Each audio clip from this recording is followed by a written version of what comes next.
Hey everybody, welcome to Backroads Metal Detecting. My name is Jim Perry. So I had a hard time last night. Being here yesterday bothered me. I know that there are targets that we were missing. So I was able to come back today. I'm back at the 1870 farm with Pat and Pam from Twin Diggers, Minnesota.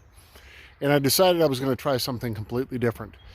I'm adjusting the settings on my detector, taking the discrimination very, very high to completely ignore everything below about 70. Raise the sensitivity way high up to 97 and turning the iron volume off, trying to ignore anything that would be iron. Decided I'm going to go around the house, probably up and down the drive, maybe up and down this lane as well, just to see what I might be able to squeak out between all of the iron targets and trash that are here. So we'll see what we might be able to find. I've got until mid to late afternoon before I've got to head back home. Might get a little lucky today, we'll see. So I have decided I'm going to go around the yard again, close to the home, back behind it where the clothesline is, maybe even out where all of those bullets were, and try to ignore all of those. But wanted to hit the driveway one last time. The ground is fairly soft. I hate digging in gravel, but this will be the place where stuff could get dropped. And I've got my first significant target, and man, did I have to work for it. This is at least 10 inches down.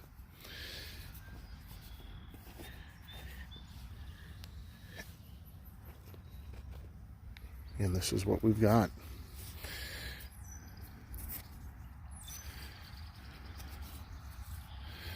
Looks to be a bull. I'm assuming there was a set of these farm animals that were displayed, or as a toy. It's actually very, very heavy. So I'm going to guess it was displayed maybe with a farm set. Let me brush it off. We'll take a quick peek at it more closely here. So this is a bull. Pat and Pam are out working in a couple of the buildings back behind here, retrieving some treasures to take home for themselves and for the property owner. We're wondering if this probably is lead, if it was part to a figurine set that may have sat inside the home. So either way, very, very heavy. Finally, something that has a little bit of meaning to it. After standing out here in the rain most of the day yesterday, there is thunder in the distance. And turkey vultures, not sure if you could see, they've been flying back and forth over us for a while now. So I might have to pick up the pace here a little bit, see what I can find quickly in case we got to get out of here quick.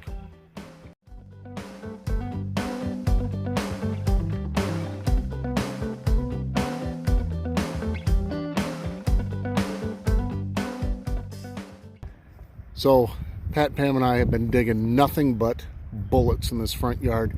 So I decided to hit the driveway again one more time and go back and forth, and almost a surface find here. I have a button.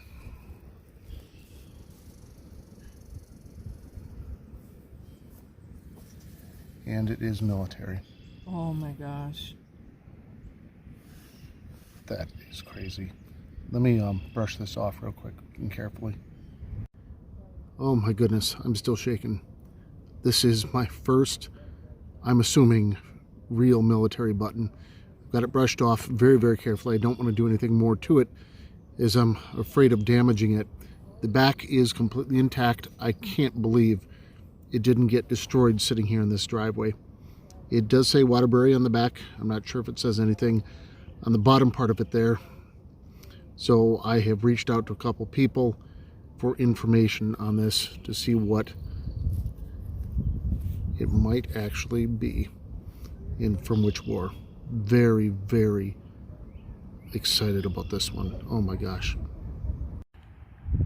So what I failed to mention before was one of the settings. I have changed the ORX. I've moved it up to coin fast, but running it at 31.3 kilohertz, which has been pulling some very small targets, a lot of them trash. But coming back over an area again back up near the home, certain that there's coins that have to be here, and just ran into this. Just a few inches down, maybe 3 or 4 inches down. 1941 wheat cent in really, really nice shape. See if there's anything else here before I gotta get out. Well, my goodness, after 3 hours of quiet and then a couple of very exciting things, just got a hold of this a few inches down right in front of the home. Not very old because it's not all rusted out. Let me brush this off so we can see if there's a name on it. So the pocket knife is not very old, obviously. It's not rusted out at all.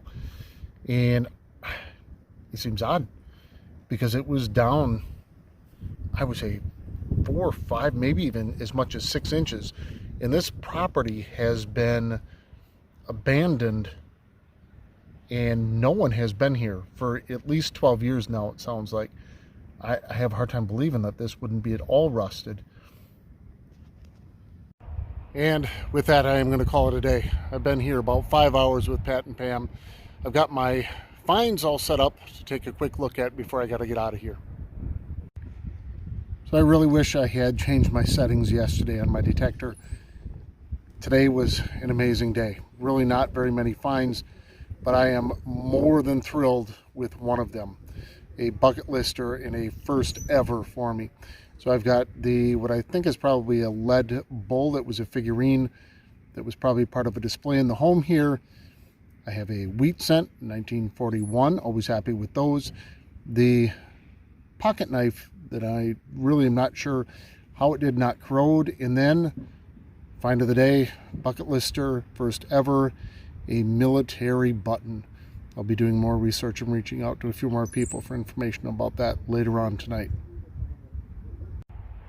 Again, many thanks to Pat and Pam from Twin Diggers, Minnesota. If you don't follow their YouTube channel, you really should check them out. They're an absolute hoot.